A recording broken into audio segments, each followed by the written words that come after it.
Stranger Things 5 is insane. So after more than 3 years, Stranger Things is finally back, and back with maybe more pressure than ever before, as this is the final season. And in a post-Game of Thrones world, those two words fill the hearts of fans across the globe with dread. No. Wait. Will the show be able to stick the landing, or are we bound to see another series fumble at the finish line? Let's talk about Stranger Things 5 Volume 1. So right off the bat, the first thing that jumps out about this season is just how quickly it gets going. Unlike the other seasons of Stranger Things, which have quite self-contained stories, this season is really just a direct continuation of Season 4's events. So we don't have to spend as much time establishing the threat of the season, as we already know that, and the characters certainly know that. You have to take it easy on yourself. You think Henry's going easy? Like, you'll find all the characters are really just locked in from episode 1. In other seasons, everyone would always start off by trying to live their normal lives until something inevitably pulled them back into this fight.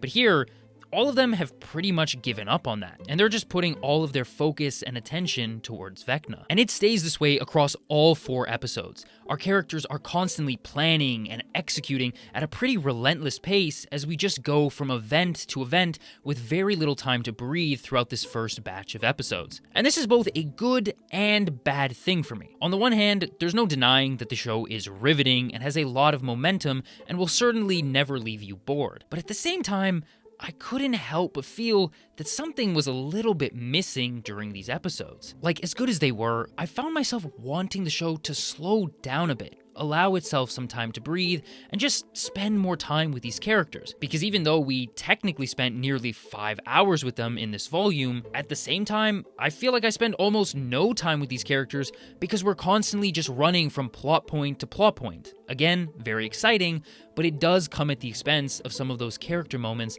that are the reason we love Stranger Things in the first place. So going into Volume 2, in order for the show to satisfyingly wrap up this entire series, I feel like it will have to slow things down a bit so we can properly give closure to these characters we've spent a decade with. The kids are also a lot less cheery this time around, as you feel the gravity of the situation really weighing on them. Eleven feels the pressure to perform, Dustin is kind of depressed now after the loss of Eddie, and the whole team is really just focused in on these crawls that they're conducting. Now, speaking of those crawls, the show doesn't tell you what these are and just allows you to figure it out as you go along. And I really like that. I didn't know this going in, but apparently there's an 18-month time jump in between the seasons. So the show just drops you into the middle of things where everyone's already got routines in place, and the show trusts that you will piece together what's happening as we go through it, instead of spoon-feeding you all the information right at the beginning.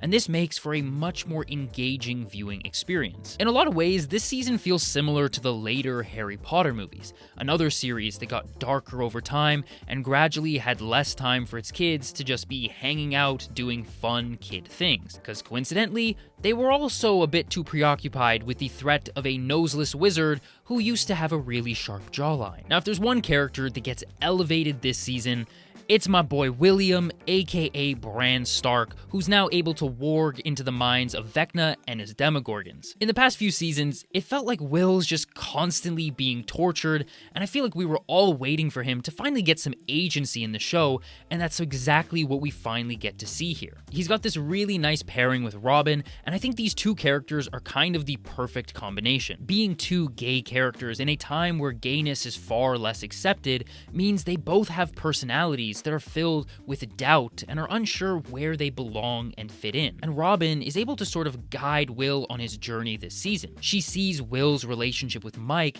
and relates it to her relationship with Tammy. Tammy Thompson. I wanted her to look at me. Understanding the importance of Will being able to move on from that. In other words, for all of you Byler stands out there, yeah, it's not happening. Another pairing that was great to see here was Mike and Nancy, who finally feel like siblings again. Like, they spend such little time together in the show other than yelling at each other to leave the house or get out of the bathroom that you sometimes don't really feel their brother and sister dynamic that well. So it was really nice to see them working together in the wake of the attack on their parents. Also, Mike finally has a good haircut, so thank God for that, because season 4 was, it was something. Now, Steve and Jonathan both have this little competition going on for Nancy because, you know, we gotta have our love triangle. But honestly, if you ask me, I feel like there's only one direction that this storyline could go. Like, Steve's a great character and all, but having Nancy go back to him after all these seasons of building her and Jonathan's relationship would just be too much of a regression. Even in season 1, when she was technically dating Steve, she was basically dating Jonathan. Like, she hung out with him more than she ever did with Mr. Sexy Hair over here. And then by season 2 and 3, Steve was really out of the picture. And once we saw that ring in Murray's cassette to Jonathan, it pretty much confirmed for me that this storyline is only heading in one direction. But who knows? Maybe I'm wrong. Maybe she'll pick none of them. Maybe Nancy will die and this love triangle will be the summer I turned into Demogorgon food.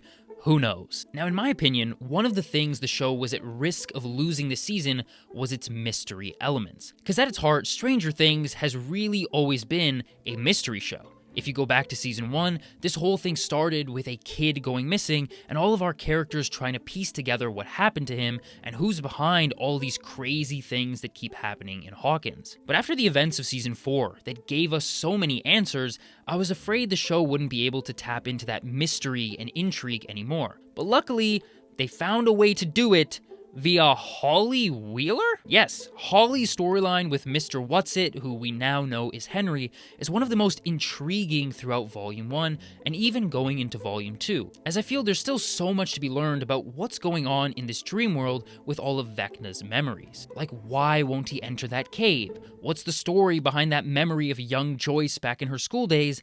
And what exactly is Max's plan for escaping this dream world? Now, even though the season as a whole feels a bit more grim than its predecessors, there's still time for some really fun moments. Like the sequence of all of our characters working together to booby-trap the house Home Alone style was a real standout. And it's just nice to see everyone back working together after so many seasons of being split up. Where season 4 was this global adventure with the Russia storyline, the California storyline, and the Hawkins storyline, this season has everyone back in the same location, which allows them to streamline the story and make sure that no characters are really left behind. Sure, some characters will have less to do than others, like Steve, Dustin, Jonathan, and Nancy, but even they have an important role to play in this mission. Now, I saw that some people are angry about how Steve and Dustin's relationship has gone sour this season, but honestly, I think it kind of makes sense given the state of mind that Dustin is in after the loss of Eddie. For Steve, on the other hand, though, I don't know if it was just me, but I did feel like his character was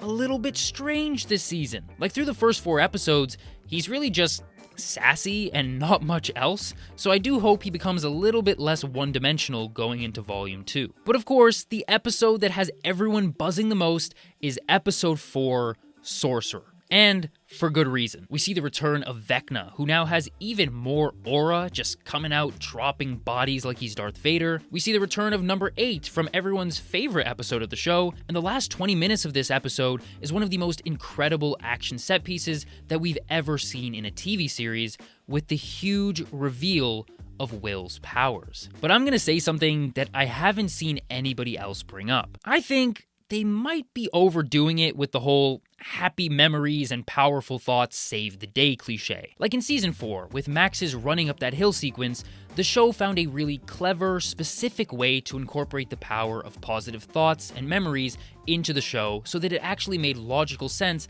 as to why Max could escape in this way. They established the rules of music, being able to access parts of the brain that others can't, and even had Vecna specifically preying on his victims' negative thoughts and emotions. But here, I'm not sure it makes as much logical sense, and part of me feels like the show is just going back to this trope because they know it's emotionally affecting. I feel like I would have almost preferred if Will harnessing his powers just came as a natural progression of him realizing that, hey, maybe Mike was right. Maybe I can pull the strings when in Vecna's mind, rather than trying to say, oh, the reason Will couldn't tap into these powers before is because he didn't believe in himself enough. But now that he believes, all of a sudden, he's damn Harry Potter. But overall, Stranger Things 5 Volume 1 is a very good start to the show's final chapter, and it really feels like the Duffer Brothers know exactly where the story is going and how they want to wrap things up. Whatever you guys think about this new season, let me know down in the comments. Click somewhere on the screen if you want to watch another video. Make sure to leave a like and subscribe to the channel. But of course, only if you really want to. Bye-bye.